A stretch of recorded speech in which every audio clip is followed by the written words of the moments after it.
Hey, my name's Jeff with Retro Rides. Picking up the Camaro from part one, kind of going through our punch list on it. Found a couple things on it that were kind of interesting. Came in with a coolant leak, ended up having head gaskets, copper head gaskets on a street car, and they were leaking out the bottom. Found the rear end had bushings, it had slid on the springs, and then also a couple other various interesting components to this car.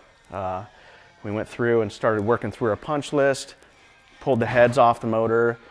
It was supposed to be a 454, ended up being a 427 with 60 over pistons, aluminum heads.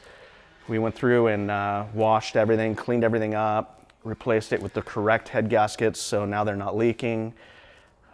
Went through and fixed the issues. Had solid motor mounts in it with a rubber transmission mount. We changed that to all polyurethane engine and also transmission, along with polyurethane rear leaf spring bushings as well, which centered the rear end back up where it should be. Everything's trued now. It runs good. We got the coolant fixed. We got the rear end centered up. It's got fresh oil in it, fresh coolant, and also had a fuel leak that we found, had the wrong fuel line on it. Stainless line with a hose clamp on it, which is kind of a no-no. So we went through and put a new fuel line on it. Thing runs pretty good now. So as far as the rest of the things that we need to do on the car, the dipstick was just kind of hanging. We're gonna relocate that and attach it. And then also the headlight doors came in, and they were electric conversion headlight door, and they were not functioning as they should, so they would come partially open and partially closed. Jeremiah adjusted the motors and the levers as far as the doors functioning as they should, so now they go completely open and completely closed. So there's a little bit of a challenge there with the dynamic of the geometry of the way that the headlight doors operate. So those are all functioning now as far as that goes.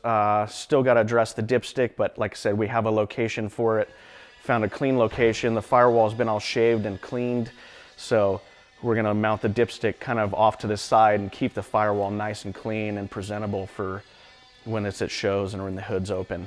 But outside of that, it's coming along pretty good. We've made pretty good headway on our punch list. So basically, we're wrapping it up now. What we'll do is take it out for a road test and drop it off to the customer, and hopefully they're happy and excited about the work we've done.